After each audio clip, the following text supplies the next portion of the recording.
Haleluya, shalom Bapak Ibu yang diberkati Tuhan dimanapun engkau berada saat ini. Kiranya hadirat dan lawatan Allah terjadi dalam kehidupan kita. Mari pagi hari ini di hari Sabat Tuhan yang kudus, kita mau datang ke hadapan Tuhan. Mari bawa hidupmu kepada Tuhan, karena hanya Tuhanlah satu-satunya sumber dari segala-galanya dalam hidup kita. Mari kita tenangkan hati kita di hadapan Tuhan. Kami naikkan syukur kami di hadapan Engkau Bapa, sumber segala-galanya dalam hidup kami. Di tengah dunia yang bergejolak ini Tuhan, kami tetap aman berada dalam naungan sayap-Mu.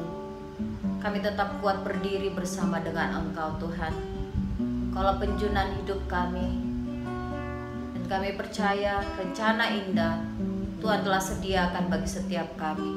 Ampuni kami, kuduskan kami Tuhan. Kami siap masuk dalam hadirat-Mu. Siapapun kami yang menyaksikan ibadah ini Tuhan, biarlah setiap kami boleh diberkati. Kami boleh menerima yang terbaik dari Engkau. Terima kasih Tuhan, terima kasih Bapa. Dalam nama Yesus Tuhan, kami mau meninggikan Engkau. Kami mau bermazmur bagi Engkau Tuhan, Allah yang hidup. Haleluya. Terima kasih Tuhan.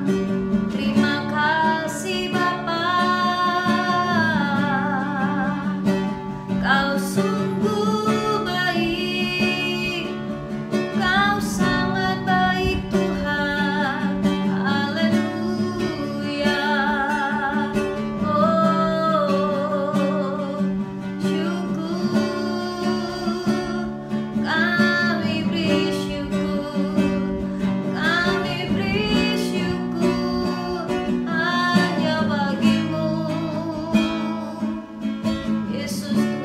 Terima kasih Bapa, kami menyembah Engkau Allah yang hidup. Haleluya Yesus.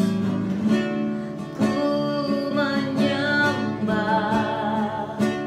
dalam kudus hadirat-Mu. Hampiri tahta kasih karunia-Mu Bapa. Kami katakan kekuatan kami hanya di dalam-Mu Tuhan. Kekuatanku hanya dalam hadirat-Mu. Amin. Yesusku, hanya Kaulah segalanya.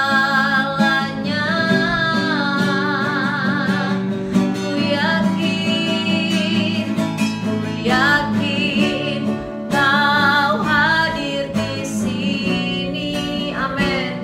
Ku rasakan kuasa yang tak terbatas. Ku yakin Kau nyata di sini. Kemenangan terjadi di sini.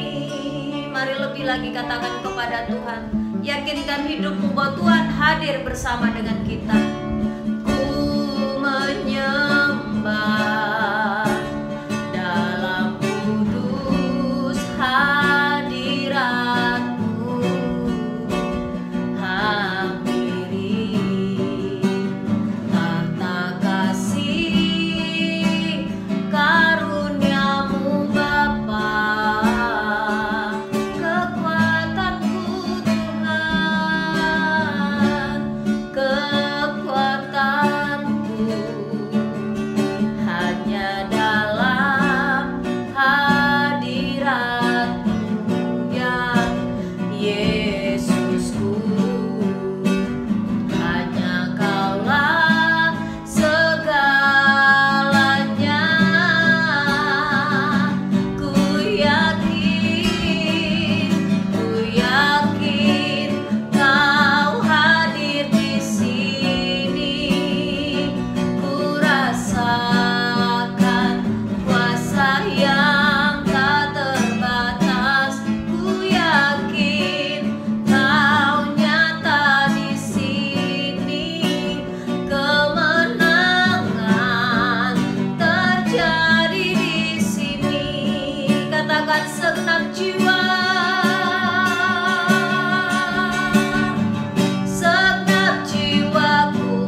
hadirat-Mu, di situ kuasa-Mu sempurna. Di mana ada hadirat Tuhan, kami percaya mujizat terjadi Bapa. Terima kasih Tuhan. Dan kami mau meyakinkan hidup kami bahwa Kau selalu hadir dalam hidup kami, sehingga apapun yang kami alami, apapun tantangan hidup kami, Tuhan sanggup membuka jalan bagi kami. Tuhan sanggup melakukan mujizat, Tuhan sanggup melakukan kesembuhan, Tuhan sanggup mengadakan segala yang tidak ada bagi kami saat ini Tuhan. Di dalam nama Yesus, terima kasih Bapa. Terima kasih Tuhan. Kami mau bersorak-sorai karena Kau Allah yang layak dipuji, Kau Allah yang layak disembah Tuhan. Terima kasih Yesus. Di dalam nama Tuhan kami Yesus Kristus, setiap kita siap bersuka cita, mari bersama kita katakan amin. Sorak-sorai bagi Allah kita. Haleluya. Kita percaya bahwa hari-hari kita yang Tuhan jadikan itu baik adanya. Oleh sebab itu mari kita mau bersuka cita di hadapan Tuhan. Haleluya. Naikkan pujian ini dengan sukacita. Hari ini hari yang telah dijadikan Tuhan, mari kita bersuka. Yes, katakan lebih lagi. Hari ini hari yang telah dijadikan Tuhan, mari kita bersuka di dalam Tuhan. Amin. Bersuka di dalam Tuhan. Mari yang bersuka cita katakan bersuka, bersuka dalam Tuhan. Mari bersuka, bersuka citalah. Bersuka, bersuka dalam Tuhan. Sekarang bersuka, bersuka citalah. Katakan lebih lagi kepada Tuhan. Hari ini, yes. Hari ini hari yang telah dijadikan Tuhan, mari kita bersuka. Mari bersuka karena Tuhan baik. Haleluya. Hari ini hari yang telah dijadikan Tuhan, mari kita bersuka di dalam Tuhan. Bersuka di dalam Tuhan. Bersuka cita, bersuka, bersuka dalam Tuhan. Mari bersuka, bersuka citalah. Bersuka, bersuka dalam Tuhan. Sekarang bersuka, bersuka citalah. Sekarang bersuka, esok bersuka, selalu bersuka, bersuka citalah. Sorak-sorai bagi Allah kita. Haleluya. Semua bersuka cita karena kita punya Bapa yang sungguh luar biasa dalam hidup kita. Kita punya Bapa yang setia, Bapa yang selalu mengasihi kehidupan kita. Mari pagi hari ini kita mau tenangkan hati kita di hadapan Tuhan. Kita mau siapkan hati kita untuk kebenaran firman-Nya. Haleluya Bapa. Kami tahu janji-Mu ya dan amin dalam hidup kami. Saat Tuhan berfirman maka semuanya akan jadi Tuhan.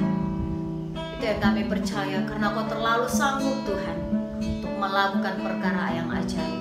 Oleh sebab itu kami siapkan hati kami untuk kebenaran firman-Mu Bapa, yang meneguhkan kami, yang menegur kami, yang membawa kami untuk selalu berjalan di dalam kebenaran-Mu Tuhan. Terima kasih Bapa, terima kasih Tuhan. Mari kita mau naikkan pujian kita kepada Tuhan. Katakan setiap janji-Mu Tuhan ku simpan dalam lubuk hatiku, ya. Lewati setiap masalah kami Tuhan, lewati setiap masalah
tetes air mata dalam hidupku. Janji-Mu menopang hidupku, kasih-Mu menuntun langkahku dalam setiap waktu. Penolongku yang aku percaya. Oh, terima kasih, terima kasih buat kasih setiamu ya Tuhan. Penyertaan-Mu sempurna, kasih-Mu tak pernah terlambat menolongku.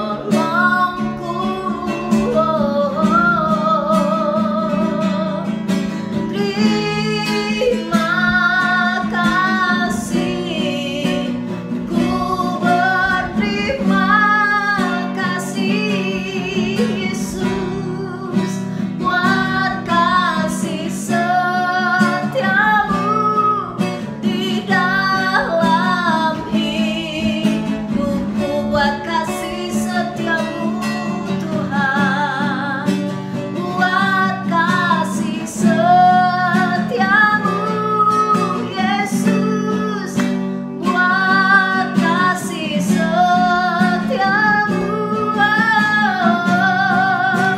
buat kasih setiamu di dalam hidupku.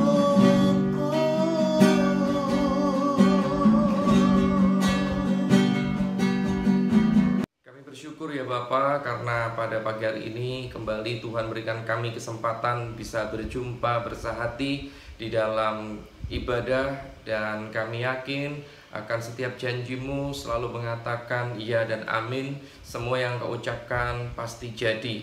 Karena itu kami dengan sukacita sambut firman Tuhan yang penuh dengan kuasa di dalam nama Yesus. Haleluya, amin.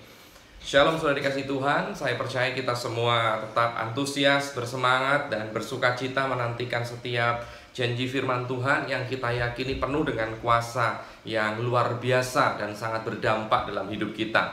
Nah, pagi hari ini tema firman Tuhan yang ingin saya sampaikan yang datang pada kita pada minggu ini yaitu hidup tenang berdasarkan janji Tuhan. Ya, hidup tenang berdasarkan janji Tuhan. Ya, saudara, tidak ada yang lebih memberikan ketenangan selain daripada memegang janji Tuhan. Nah, kita buka di dalam Roma pasal 4 ayat yang ke-18 sampai yang ke-21. Demikian bunyi firman Tuhan, sebab sekalipun tidak ada dasar untuk berharap, namun Abraham berharap juga dan percaya bahwa ia akan menjadi bapa banyak bangsa menurut yang telah difirmankan. Demikianlah banyaknya nanti keturunanmu. Imannya tidak menjadi lemah walaupun ia mengetahui bahwa tubuhnya sudah sangat lemah, karena usianya telah kira-kira 100 tahun dan bahwa rahim Sarah telah tertutup. Tetapi terhadap janji Allah ia tidak bimbang karena ketidakpercayaan, malah ia diperkuat dalam imannya dan ia memuliakan Allah dengan penuh keyakinan bahwa Allah berkuasa untuk melaksanakan apa yang telah ia janjikan. Abraham secara fisik dia lemah, dia dalam kelemahan saat itu, tetapi dia tetap kuat, dia tetap yakin percaya menjalani hari-hari kelemahannya karena dia mengingat selalu janji Tuhan. Dia tidak ragu, dia tidak terhalang dengan kelemahannya, dia tetap menjalani hari-harinya dengan penuh gairah karena dia pegang janji Tuhan. Dikatakan di ayat terakhir tadi dengan penuh keyakinan. Dia yakin bahwa Allah berkuasa untuk melaksanakan apa yang sudah dia janjikan. Saudara, tentu ini patut untuk kita renungkan bersama, bisa kita teladani, bahwa di dalam kelemahan seperti hari-hari ini pun kita harus tetap semangat, kita harus tetap bergairah menjalani hari-hari ini. Karena apa? Karena Tuhan sudah berjanji, dan janji Tuhan tidak mungkin Dia ingkari. Tetapi setiap janji yang diucapkannya pasti akan dilaksanakannya. Kalau Abraham bisa mengalami apa yang Tuhan janjikan, tentunya saudara dan saya juga pasti akan mengalami semua janji Tuhan. Ada ribuan janji Tuhan yang diucapkan dalam Alkitab yang ditujukan pada saudara dan saya yang percaya. Kalau kita ingat akan janji Tuhan, seharusnya kita kuat. Seharusnya keadaan di luar sana, penderitaan atau segala berita yang mengerikan itu tidak membuat kita takut dan gentar, tidak mempengaruhi sukacita kita, tidak mempengaruhi damai sejahtera kita. Tetapi kita akan tetap bersemangat kalau kita selalu ingat akan janji Tuhan. Nah saudara, kapan seseorang itu mulai mencari pegangan? Yaitu saat dia berdiri dan mulai tidak kuat. Dia tidak kuat berdiri, maka dia mulai mencari-cari pegangan. Dan tentu yang dicari adalah pegangan yang kuat, bahkan yang paling kuat, dan tentunya pegangan yang bisa menopangnya atau menyokongnya dalam waktu yang lama.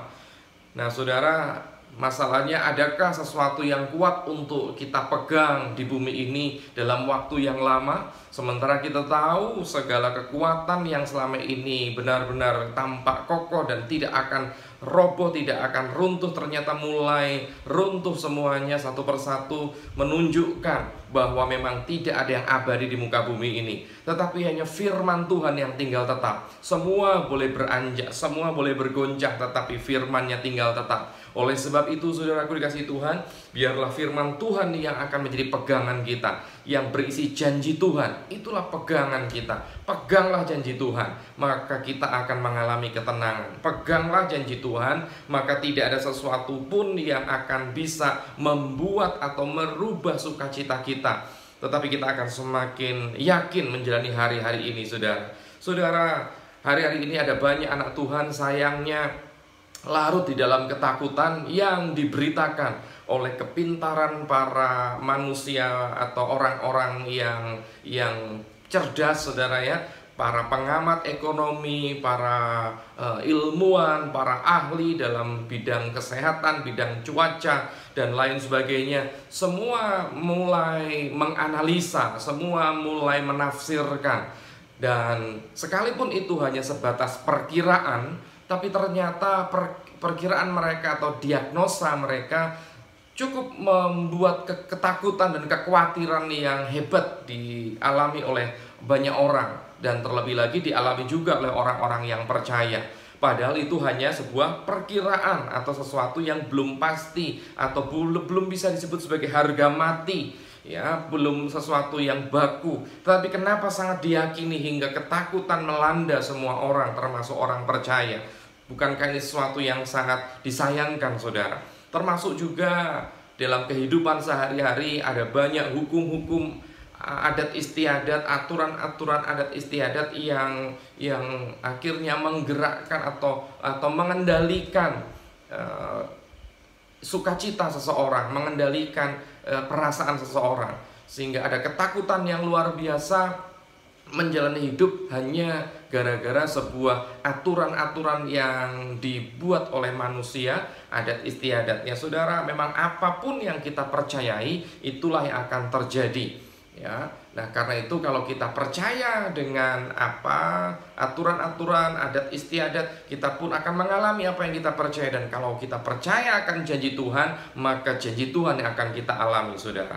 Saudara, hiduplah karena janji Tuhan, bukan karena apa kata orang, bukan karena prediksi yang belum pasti, bukan karena perakiraan yang belum tentu benar, kenyataannya belum tentu benar hasilnya.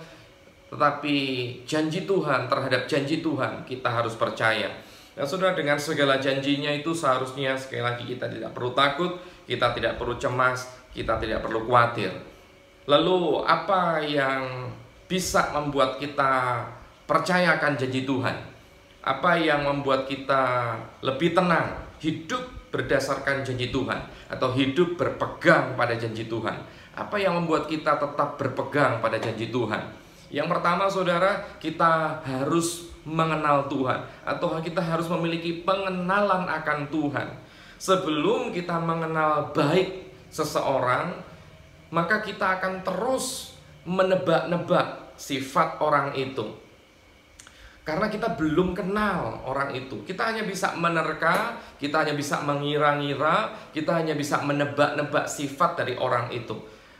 Ujung-ujungnya kita malah mencurigai, karena hanya gara-gara kita belum terlalu mengenal dia. Sesekali dia melakukan sesuatu yang aneh menurut kita mulai mencurigai, kita mulai membangun sebuah pendapat yang tentu itu belum tentu benar, karena kita hanya mengira-ngira sifat orang itu. Apalagi kalau kita mengenal seseorang hanya dari kata orang. Ya, kalau kita tahu bagaimana orang itu tetapi berdasarkan kata orang, kita ujung-ujungnya bisa kecewa pada orang itu, padahal kita belum mengenalnya sama sekali secara pribadi. Sudah, tentu ini juga sangat-sangat disayangkan. Ya, mungkin ada banyak orang yang juga tidak terlalu mengenal saya, belum mengenal saya, tapi lebih dulu dia sudah membenci saya. Begitulah orang-orang yang membenci Yesus hari ini. Kenapa mereka membenci Yesus? Karena mereka mengenal Yesus berdasarkan kata orang.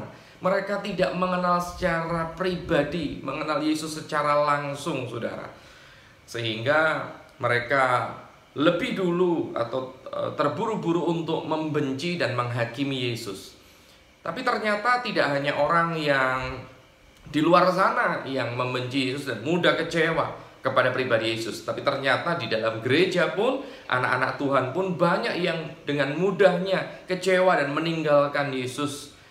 Karena apa? Karena mereka tidak terlalu mengenal Yesus, atau mengenal hanya kata orang lewat penyampaian firman Tuhan oleh para hamba Tuhan, para pendeta dan gembalanya. Tetapi dia tidak membangun hubungan pribadi dengan Tuhan, tidak menjalin hubungan pribadi dengan Tuhan, tidak mengenal Yesus dengan dekat dan secara pribadi, sehingga mudah sekali kecewa. Nah, orang-orang yang demikian, kalau tidak mengenal Tuhan, bagaimana dia bisa mengetahui janji Tuhan? Orang yang tidak mengenal Tuhan, bagaimana bisa hidup berpegang pada janji Tuhan?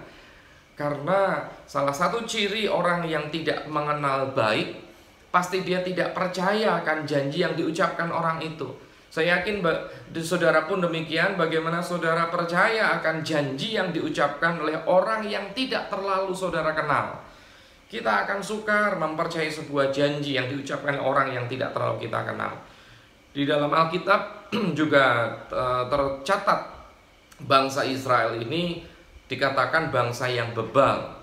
Hari ini menyembah Tuhan, belum tentu besok mereka masih menyembah. Karena apa? Karena hari ini Tuhan boleh mengadakan mujizat dan mereka menyembah memuji Tuhan. Tetapi ketika esok mereka mengalami kesukaran, sukar minum, tidak ada makanan, mereka hari itu juga menghujat Tuhan. Mereka lupa akan janji Tuhan. Kenapa mereka menjadi orang yang seakan pelupa, saudara ya? Mudah lupa dengan janji Tuhan. Karena mereka tidak punya pengenalan yang baik, tidak punya pengenalan yang benar akan pribadi Tuhan. Di dalam cerita tentang Marta, Maria, dan Lazarus, ketika Lazarus ini sakit keras dan akhirnya mati, di sini juga kita dapati bahwa pengenalan akan Yesus itu kalau kurang baik, maka janji Tuhan pun mudah dilupakan. Firman Tuhan itu mudah dilupakan. Yohanes 11 ayat 23 dan 39. Kita baca 23 lebih dulu dari Yohanes 11. Kata Yesus kepada Marta, "Saudaramu akan bangkit." Saudara, ini memang kalimat yang sangat singkat, saudaramu akan bangkit. Tetapi bukankah apa yang difirmankan itu pasti jadi? Semua yang difirmankan Tuhan itu pasti jadi. Ya, saudaramu akan bangkit. Sangat singkat, tetapi ini sebuah janji yang pasti akan terjadi. Tetapi sayangnya, Karena Marta, ya kita tahu Marta dan Maria adalah pribadi yang suka sekali mendengar suara Tuhan, sehingga ketika Yesus menghampiri rumahnya, Maria langsung memilih untuk duduk di dekat Yesus dan mendengar suaranya, sementara Marta memilih untuk sibuk untuk mempersiapkan segala sesuatu dan seakan tidak mempedulikan ketika Yesus bicara. Oleh sebab itu, saudara, di ayat yang ke-39 kita lihat kata Yesus, "Angkat batu itu." Marta, saudara orang yang meninggal itu, berkata kepada Yesus, "Tuhan, ia sudah berbau, sebab sudah 4 hari ia mati." Saudara, perhatikan ayat ini, perhatikan ucapan Marta. Bahkan ketika Yesus memerintahkan untuk mengangkat batu, karena Yesus sebelumnya sudah berkata, "Saudaramu akan bangkit, Lazarus akan bangkit." Tetapi apa yang dikatakan Marta? Bahkan kepada firman-Nya, kepada perkataan Yesus saja, Marta ini tidak percaya. Marta mengatakan, "Tuhan, dia sudah berbau karena sudah 4 hari ia mati." Seakan-akan dia ini menyangkal atau dia menyatakan ketidakyakinannya bahwa Lazarus akan dibangkitkan. Saudara kasih Tuhan, hanya karena pengenalan yang kurang baik, maka janji Tuhan, perkataan Yesus bisa diragukan. Perkataan Yesus yang penuh kuasa ternyata bisa tidak dipercaya oleh orang-orang yang tidak terlalu mengenal Yesus secara pribadi. Saudara, kenalilah pribadinya dengan baik, maka kita akan selalu ingat akan janji Tuhan. Nah, orang yang selalu ingat akan janji Tuhan, hidupnya tidak akan pernah khawatir. Hidupnya dijalani dengan penuh ketenangan, karena dia selalu ingat dan pegang janji Tuhan. Nah, mengenal secara pribadi tentu tidak terjadi secara instan. Perlu waktu lama dalam kebersamaan. Semakin sering kita bersama, semakin lama kita punya waktu bersama, berdua, bersateduh dengan Tuhan, maka semakin dekat dan kenallah kita akan pribadi Yesus. Saudara, lamanya menikah, usia pernikahan itu pun bukan jaminan sepasang suami istri saling mengenal. Belum tentu. Dilihat dari mana? Kalau dilihat dari masih terjadi banyaknya pertikaian, perselisihan, tentu itu tanda bahwa mereka belum terlalu mengenal, saudara ya. Karena yang namanya mengenal itu pasti tidak akan lagi mengulangi kesalahan yang sama.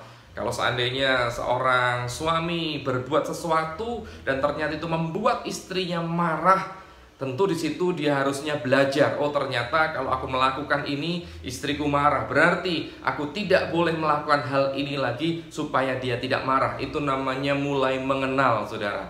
Nah, tapi kalau ternyata di usia pernikahan yang semakin lama semakin tua ternyata masih banyak sekali pertikaian, tentu itu salah satu tanda mereka belum saling mengenal. Bagaimana hubungan kita dengan Tuhan? Ada orang yang sudah 40 tahun menjadi Kristen, 50 tahun jadi Kristen, 60, 70. Tetapi kalau masih sering ada konflik dengan Tuhan, mencurigai Tuhan, bukankah itu tanda bahwa dia belum terlalu mengenal Tuhan, belum terlalu mengenal Yesus? Nah, saudara, sekali lagi, mengenal Yesus, mengenal Tuhan secara pribadi, itu adalah cara pertama supaya kita selalu ingat dan memegang janji Tuhan, membuat hidup kita mengalami ketenangan sekalipun di tengah suasana yang sangat mengerikan ini. Yang kedua, saudara, mari kita belajar untuk mengasihi Tuhan. Setelah mengenal, kita harus bisa mengasihi, karena tidak kenal bagaimana kita akan menyayangi dan mengasihi Tuhan. Saudara, tanpa kasih janji akan tinggal janji. Kasih itu dari hati, bukan dari pikiran, saudara ya. Seperti rencana-rencana itu hanya bisa di pikiran dan di mulut, tetapi kalau bukan dari hati, rencana tinggallah rencana, tidak ada niatan untuk mewujudkannya.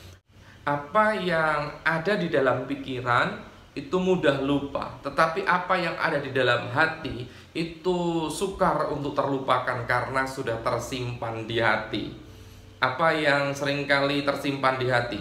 Contohnya, saudara, memikirkan atau mengingat kesalahan orang. Ada orang yang sampai dikatakan sampai mati, aku gak akan lupa akan kesalahanmu. sesuatu yang disimpan di hati itu nggak akan pernah hilang.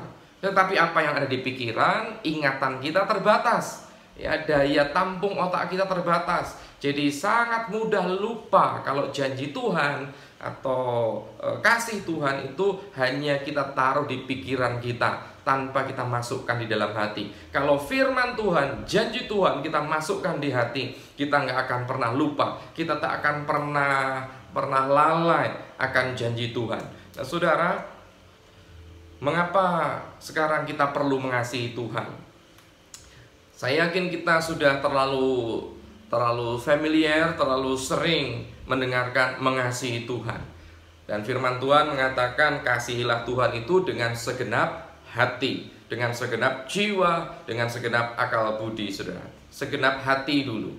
Ya. Nah, saudara, ketika seseorang itu menjadikan cintanya itu dimasukkan ke hati, dia menyimpan janji-janji pernikahannya itu di hati, maka dia tidak akan pernah lupa dengan janji pernikahan itu. Kalau kita mengasihi Tuhan, kita harus mengasihi Tuhan dengan segenap hati. Kenapa, saudara? Karena Tuhan itu mengasihi kita lebih dulu. Tuhan itu lebih dulu mengasihi kita. Jadi sebetulnya kalaupun seandainya kita tidak mengasihi Tuhan, kalaupun seandainya kita tidak mengasihi Tuhan, Dia tetap mengasihi kita. Kenapa? Karena Tuhan adalah kasih. Karena Allah adalah kasih. Kalau sampai Tuhan meninggalkan kita, kalau sampai Tuhan membenci kita, berarti Dia sedang berhenti jadi Tuhan. Karena Tuhan sama dengan kasih. Kasih sama dengan Tuhan. Dia lebih dulu mengasihi kita. Ya, jadi kalaupun kita tidak mengasihi Tuhan, bagaimana? Ya, Tuhan tetap mengasihi kita. Itulah sebabnya Tuhan itu baik kepada semua orang. Baik orang jahat, orang kudus, orang setia, orang pemberontak, semua mengalami kasih Tuhan.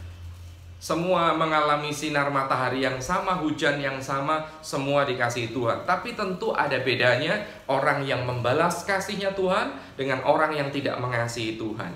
Saudara, hidup dikasihi, ya, hidup dikasihi tanpa mengasihi Tuhan, itu berarti kita sedang memilih untuk keluar dari janji Tuhan. Bangsa Israel tidak menerima janji Tuhan masuk ke dalam tanah Kanaan, tanah yang dijanjikan. Kenapa? Karena mereka hanya hidup dikasihi, tapi mereka tidak mengasihi Tuhan. Mereka hidup setiap hari penuh mujizat. Lapar ada mana, lapar juga ada burung puyuh, berjalan siang dipayungi tiang awan, berjalan malam dipayungi tiang api. Mereka berjalan tidak menjadi lelah, mereka bertahun-tahun, 40 tahun lamanya tidak pernah ganti kasut, tidak pernah ganti pakaian, semuanya utuh. Itu bukti penyertaan Tuhan, karena kasih Tuhan begitu besar. Sekalipun mereka tidak mengasihi Tuhan, tetapi kasih Tuhan begitu besar. Tetapi kita lihat orang yang hidupnya hanya dikasihi Tuhan tanpa mengasihi Tuhan, dia sama dengan berjalan keluar dari janji Tuhan. Mereka tidak menerima apa yang dijanjikan Tuhan, saudara. Nah, saudara, kasihilah Tuhan dengan segenap hati. Di dalam Ulangan pasal 1 ayat yang ke-36 dikatakan demikian. Ini pengecualian ya untuk orang Israel yang tidak menerima janji Tuhan. Demikian bunyinya, kecuali Kaleb bin Yefune. Dialah yang akan melihat negeri itu, dan kepadanya dan kepada anak-anaknya akan kuberikan negeri yang diinjaknya itu. Karena dengan sepenuh hati ia mengikuti Tuhan. Kita bisa lihat ada perbedaan di sini antara bangsa Israel secara umum dan Kaleb dan Yosua secara khusus beserta keturunannya. Mereka layak menerima janji Tuhan karena mereka tidak hanya dikasihi Tuhan, tetapi mereka mengasihi Tuhan dengan sepenuh hati. Ya, saudara, inilah beda antara orang yang hidupnya mengasihi Tuhan atau hidup hanya dikasihi Tuhan, menerima kasih Tuhan tanpa mengasihi Tuhan. Mengasihi Tuhan itu sama dengan menguatkan ikatan perjanjian. Semakin kita mengasihi pasangan kita, bukankah semakin kita sedang memperkuat ikatan perjanjian pernikahan kita? Sama ketika kita berhubungan dengan Tuhan, semakin kita mengasihi Dia, maka kita sedang memperkuat ikatan perjanjiannya. Nah saudara, yang namanya mengasihi, seringkali saya katakan mengasihi itu pasti memberi. Namanya memberi itu pasti berkorban. Ada yang hilang dari hidup kita. Kalau kita mengasihi Tuhan, berarti kita sedang berkorban. Dan korban yang kita bawa di hadapan Tuhan sebagai wujud kasih kita, itu tidak akan pernah disia-siakan. Mazmur 50 ayat yang kelima dikatakan demikian, bawalah kemari orang-orang yang kukasihi, yang mengikat perjanjian dengan aku berdasarkan korban sembelihan. Kalau kita mengikat perjanjian dengan Tuhan berdasarkan kasih, berdasarkan korban yang kita bawa, saudara, maka kita akan dianggap sebagai orang-orang yang dikasihi Tuhan dan selalu akan ada di dalam lindungan Tuhan. Nah saudara, itulah sebabnya kenapa kita harus mengasihi Tuhan. Karena dengan mengasihi Tuhan, kita akan selalu ingat akan janji Tuhan, dan kita akan tetap tenang menghadapi hari-hari yang berat, karena Tuhan berjanji orang yang mengasihi Dia tidak akan pernah dipermalukan. Orang yang mengasihi Tuhan tidak akan pernah meminta-minta. Orang yang mengasihi Tuhan akan selalu hidup di dalam pemeliharaan Tuhan yang sempurna. Yang ketiga saudara, supaya kita bisa hidup di dalam janji Tuhan, ingat selalu akan janji Tuhan, sehingga kita memiliki ketenangan, yaitu setelah kita mengenal Tuhan, kita mengasihi Tuhan, maka kita harus menantikan Tuhan. Kita tidak akan menantikan dengan sungguh-sungguh janji seseorang kalau kita tidak mengenal orang itu, kalau kita tidak mengasihi dia. Jadi poin ketiga ini hanya bisa dilakukan jika poin pertama dan kedua sudah kita lakukan. Kalau saudara sudah mengenal Tuhan, saudara sudah mengasihi Tuhan, maka saudara akan mudah untuk menantikan Tuhan. Saudara, bukankah menunggu itu pekerjaan yang membosankan katanya? Tetapi tunggu dulu, menunggu apa? Ya, apa yang ditunggu sehingga membosankan? Karena ada hal-hal yang ternyata tidak membosankan. Sesuatu yang ditunggu tetapi selama proses menunggu tidak membosankan, saudara ya. Kalau yang ditunggu itu sesuatu yang pasti akan terjadi. Kalau yang ditunggu adalah orang yang kita kasihi, orang yang kita kenal baik, tentu tidak akan pernah membosankan. 2 Petrus 3 ayat 13 sampai 14 mengatakan demikian, tetapi sesuai dengan janjinya, kita menantikan langit yang baru dan bumi yang baru, di mana terdapat kebenaran. Sebab itu, saudara-saudaraku yang kekasih, sambil menantikan semuanya ini, kamu harus berusaha supaya kamu kedapatan tak bercacat dan tak bernoda di hadapannya dalam perdamaian dengan Dia. Nah saudara, menunggu tidak lagi membosankan kalau yang ditunggu itu sesuatu yang pasti. Di dalam satu company atau perusahaan, saudara ya, ada perusahaan yang selalu menjanjikan bonus di akhir tahun. Dan kalau perusahaan itu perusahaan yang sehat, maka bonus itu adalah sesuatu yang pasti. Sehingga dari tahun ke tahun sudah menjadi kebiasaan, sehingga karyawannya dengan yakin percaya bahwa akhir tahun pasti akan ada sesuatu yang diterima. Karena yakinnya dengan janji itu, karena mereka kenal betul dengan perusahaan yang mereka ikuti selama ini adalah perusahaan yang komitmen untuk menyejahterakan karyawannya, karena mereka yakin betul, kenal betul, maka mereka tidak punya rasa takut, seakan-akan mereka tidak ada rasa khawatir untuk membeli ini, membeli itu, mungkin meminjam uang di bank dan lain sebagainya, karena mereka yakin akhir tahun pasti ada yang akan mereka terima. Sehingga mereka tidak bosan menunggu, mereka tidak jenuh dalam menunggu itu, karena sesuatu itu pasti. Setiap tahun juga begitu. Nah itu pandangan mereka, itu yang saya maksud.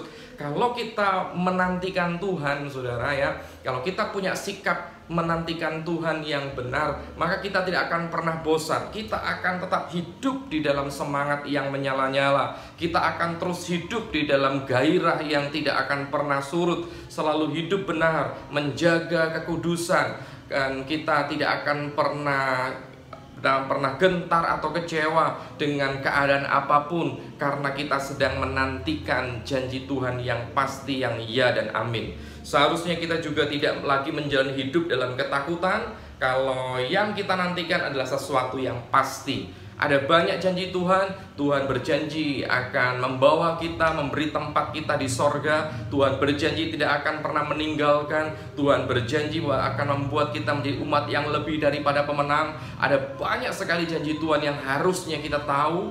Dan kalau kita sudah mengenalnya, kita sudah mengasihinya, seharusnya kita akan terus menantikan janji-janji itu di dalam kehidupan yang menyenangkan Tuhan. Kita tidak bosan untuk berbuat baik. Kita tidak akan jemu untuk hidup menjaga kekudusan di dalam doa, pujian, penyembahan, merenungkan firman Tuhan. Kita tidak akan bosan-bosan melakukannya, dan kita tidak akan terpengaruh dengan keadaan yang susah, sukar di luar sana, karena kita yakin apa yang kita lakukan tidak akan pernah sia-sia. Janji Tuhan tidak akan pernah diingkarinya. Itulah sebabnya saudara, saya tekankan sekali lagi, hidup kita akan lebih tenang kalau kita berpegang pada janji Tuhan. Hidup kita akan semakin tenang kalau kita hidup berdasarkan dengan janji Tuhan. Puji Tuhan, Tuhan Yesus memberkati kita semua. Dan biarlah setiap saudara yang menangkap pesan Tuhan pada pagi hari ini semakin kuat menjalani hari-hari ini dengan ketenangan yang ada di hati, karena kita mulai dikuatkan dengan janji Tuhan. Amin. Tuhan Yesus memberkati. Mari kita berdoa. Ya Bapa, kami percaya Roh Kudus bekerja lewat firman Tuhan yang baru saja kami dengar. Dan biarlah Engkau jamah setiap umat Tuhan, sehingga kami mulai memiliki kemauan yang besar untuk mengenal pribadi Tuhan, untuk mengasihi Tuhan, dan untuk bisa menantikan Tuhan dengan sungguh-sungguh dan dengan benar. Sehingga hidup kami hanya kami lewati dengan penuh ketenangan, dengan penuh sukacita, karena kami mengetahui janji Tuhan yang pasti tidak mungkin diingkari. Di dalam nama Yesus kami berdoa mengucap syukur. Haleluya. Amin. Puji nama Tuhan. Baiklah, tiba waktunya kita akan memberikan korban syukur kita lewat persembahan. Mari sebelum kita memberi, kita terlebih dahulu berdoa di dalam Tuhan. Tuhan, terima kasih Bapa, berkat-Mu yang melimpah dalam hidup kami, yang mengajarkan kami Tuhan, bukan hanya untuk kami nikmati seorang diri, tetapi karena Kau Allah yang penuh kasih, yang mengajarkan kami untuk memberi dalam segala keadaan kami Tuhan. Kami mau belajar Tuhan untuk mengembalikan apa yang menjadi milik Tuhan, karena kami percaya Tuhan Kau tidak pernah menutup mata-Mu atas kami. Kau selalu memberikan berkat-Mu bagaikan hujan berkat dalam hidup kami Bapa. Terima kasih Yesus, berkati tangan-tangan yang akan memberi. Kau kembalikan berkat-Mu berlipat kali ganda dalam hidup kami. Kami percaya Kau disenangkan dengan segala yang kami beri dalam hidup kami Tuhan. Dalam nama Yesus kami siap memberi. Haleluya. Amin. Mari kita memberi dengan sukacita, kita naikkan pujian kita. Berbahagialah orang yang takut padamu. Berbahagialah orang yang setia padamu. Dia akan menikmati hujan berkat-berkat-Mu hari ini, esok dan selamanya. Curahkan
kita percaya berkat Tuhan melimpah dalam hidup kita, penyertaannya sempurna, anugerahnya melimpah dalam hidup kita. Seperti seorang Yabes yang mengimani bahwa berkat Allah melimpah dan Tuhan akan memperluas segala daerah kekuasaan kita. Kita memegang janji Tuhan itu dalam hidup kita. Naikkan pujian ini dengan sukacita. Kiranya Engkau memberkati aku berlimpah-limpah dan memperluas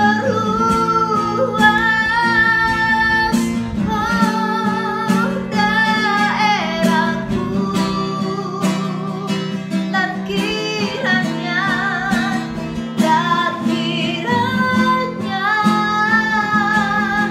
tanganmu menyertai aku dan melindungi aku daripada malapetaka,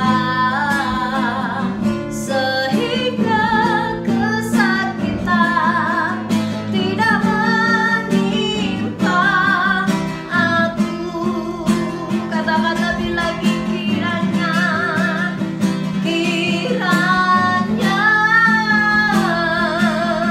Engkau memberkati aku berlimpah-limpah dan memperluas daerahku,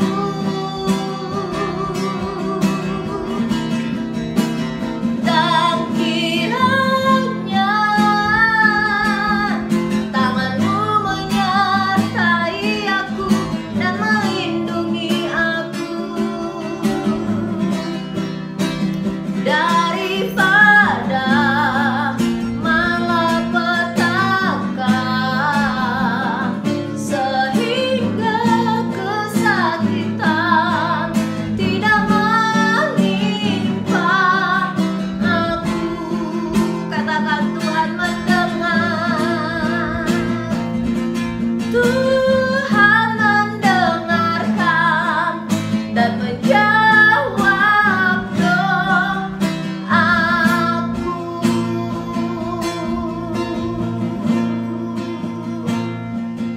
Terima kasih ya Bapa, kami percaya Engkau telah mendengar semua pujian penyembahan kami, dan kami saat ini menaikkan doa syafaat kami, permohonan kami untuk bangsa kami khususnya. Biarlah Indonesia semakin mengalami keadaan yang stabil ya Yesus, lewat para pemimpin yang telah Engkau tempatkan di posisinya masing-masing, baik yang ada di pemerintahan tingkat atas sampai di daerah, di desa-desa. Tuhan berkati mereka, Tuhan berikan roh takut akan Tuhan atas mereka, Tuhan beri hikmat atas mereka semua. Ajari kami para penduduk agar kami semakin menghormati setiap keputusan para pemimpin, berdoa untuk keamanan, kesejahteraan Indonesia. Orang-orang yang memiliki rancangan-rancangan buruk atas Indonesia, biarlah mereka berhadapan sendiri dengan Tuhan. Engkau bersama para malaikat-Mu berjaga atas negeri kami ini ya Bapa. Berdoa untuk semua gereja, bila gereja Tuhan bersahati, bersinergi, bersatu, sehingga kekuatan kami bertambah-tambah untuk memerangi kegelapan. Kami benar-benar berfungsi seperti panggilan Tuhan semula, yaitu kami harus jadi terang di tengah kegelapan, karena kegelapan pasti hilang ketika terang semakin benderang. Ya Bapa, Engkau berkati, urapi setiap rumah tangga yang ada. Engkau pakai para kaum pria berfungsi sebagai seorang imam yang mengepalai seisi rumah dengan takut akan Tuhan. Firman Tuhan selalu diberitakan, doa-doa selalu dinaikkan, pujian penyembahan selalu dikumandangkan, sehingga setiap rumah tangga menjadi rumah tangga yang diberkati Tuhan. Istri-istri jadikan sebagai wanita yang bijaksana, bisa memberikan didikan yang baik kepada anak-anaknya, sehingga kami memiliki anak-anak ilahi, keturunan ilahi yang takut Tuhan, yang diberkati Tuhan, yang senantiasa menjauhkan diri dari pergaulan yang salah dan semakin melekat kepada Kristus, menjadi anak-anak yang hormat pada orang tua dan menjadi anak-anak yang berbakti kepada orang tua, selalu mengasihi Tuhan. Ya Yesus, berdoa juga untuk orang-orang di sekitar kami yang hari ini mungkin tidak memiliki nasib yang sebaik kami, seberuntung kami. Tapi kami yakin Engkau hampiri mereka, Engkau pertemukan mereka dengan orang-orang yang bisa menjadi saluran berkat dari Tuhan untuk mereka semua. Berdoa untuk orang yang sakit, biarlah Tuhan sembuhkan. Orang yang mulai lemah imannya, Tuhan kuatkan. Orang yang saat ini mengalami kelemahan fisik atau mungkin mulai undur dari Tuhan, Tuhan juga akan berikan Tuhan keteguhan atas hati mereka. Oh Yesus, ini seru dan doa kami siap berjalan bersamamu. Kami percaya janji Tuhan pasti tergenapi, sekalipun seringkali kami memandangnya sebagai sebuah kelalaian, tapi sesungguhnya Engkau pribadi yang tidak pernah lalai untuk menepati janjimu. Terima kasih ya Bapa. Mari saudara, bukalah kedua belah tanganmu di hadapan Tuhan. Terimalah saat ini berkat di dalam nama Bapa, Anak dan Roh Kudus. Hanya di dalam nama Yesus turun tercurah atasmu, menjadikan engkau terus naik dan tidak turun. Bertambah-tambahlah segala yang baik atasmu, semakin hari semakin bertambah, mulai saat ini, esok, bahkan sampai selama-lamanya. Di dalam nama Yesus, semua yang percaya terima berkat Tuhan. Bersama kita katakan amin. Tuhan memberkati.